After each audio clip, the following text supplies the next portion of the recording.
All right, so what is next in the featherweight division? Obviously, the next person that a lot of people thought was up next to fight Ilia Topuria was Yair Rodriguez, but of course, Yair Rodriguez, he missed his opportunity of what could have been an absolutely huge event of Mexico versus Spain. I think a lot of people would have loved to see that, but of course, Yair Rodriguez got beat by the Eagle Man himself, Brian Ortega.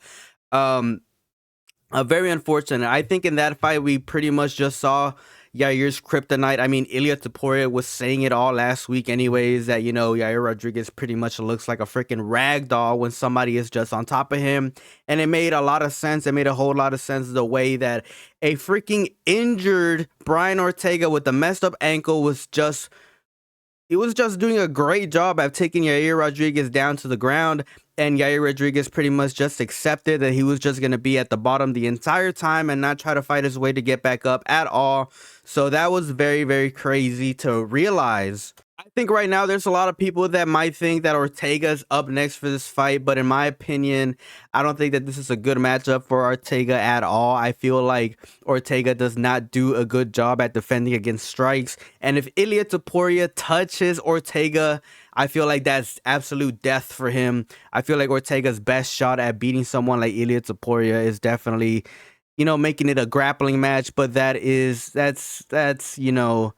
Ilia Topuria's bread and butter. This dude grapples. I think everybody out there could pretty much just agree that Ilia Topuria is a really, really good grappler.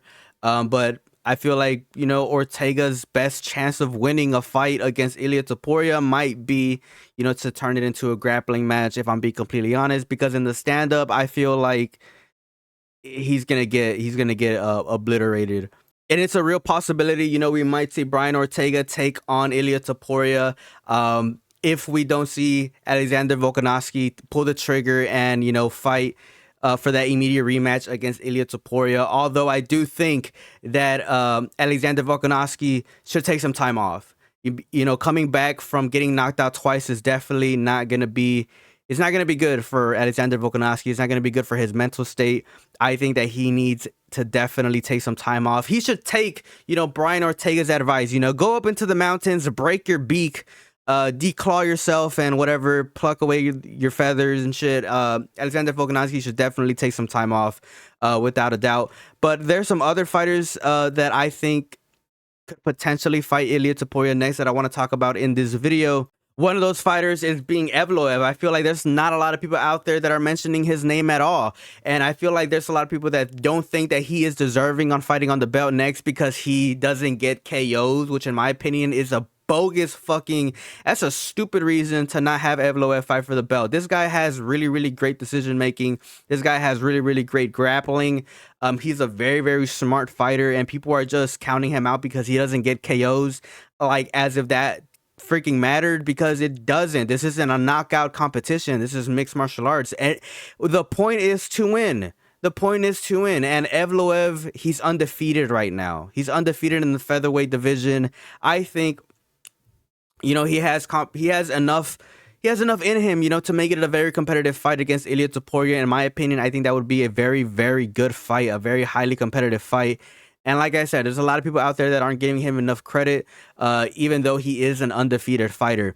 But like I said in a couple of videos before, Evloev is going to be a freaking problem in this division without a doubt. So I think that, he might be a contender to fight against Ilia Topuria next. We also got Aljamain Sterling, who's of course going to fight Calvin Kattar at UFC 300. I think if he has a dominant performance against Kattar, it might give him, maybe a fight or two away from fighting for the belt. As much as people love to hate Aljamain Sterling for whatever reason, I still think that he is a high-level fighter and can create, some pretty competitive fights in the featherweight division. I feel like maybe if he beats Calvin Kattar at UFC 300, they maybe give him Ilia Topuria. If not, we might see him, have like a title eliminator fight against another contender in that division. Maybe even having a title eliminator against someone like Max Holloway, which we're also going to see at UFC 300. If Max Holloway is able to defeat Justin Gaethje and become the BMF title holder, without a doubt, I feel like he should have some say on what he wants to do next in his career. If he wants to fight Ilia Topuria next, maybe give him that fight. Or if he wants to have a title eliminator against another contender, like I said, maybe Aljamain Sterling or another fighter in the division, given if Aljamain Sterling wins, then I think that he should absolutely have that right if he beats Justin Gaethje or if he has a pretty good performance. But either way, I think that there's a lot of people out there that would really, really like to see Max Holloway face up against Ilia Topuria, given the fact that both of these guys are really striking heavy dudes. And, Max Holloway is a guy that has pretty good takedown defense. So maybe the element of grappling isn't going to be too heavy if he fights someone like Ilia Topuria, but only time could tell. If that fight ever comes into fruition, that's definitely going to be an interesting one and one that's going to be talked about for a long time if it does go down, because there's a lot of people out there that really do seem to believe that Max Holloway is the guy to beat Ilia Topuria. There's also rumors right now that Sean O'Malley is pretty much challenging Ilia Topuria.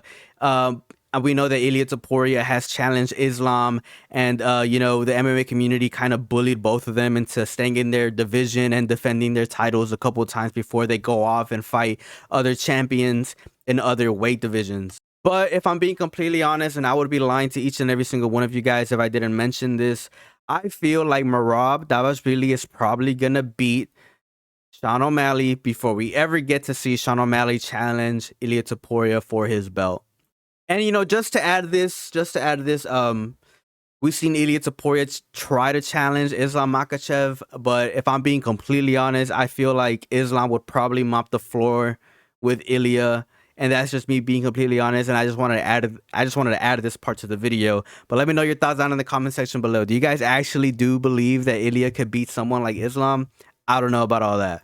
But right now, that really seems to be the landscape for the featherweight division. There is a lot there's a lot going on right now in the featherweight division.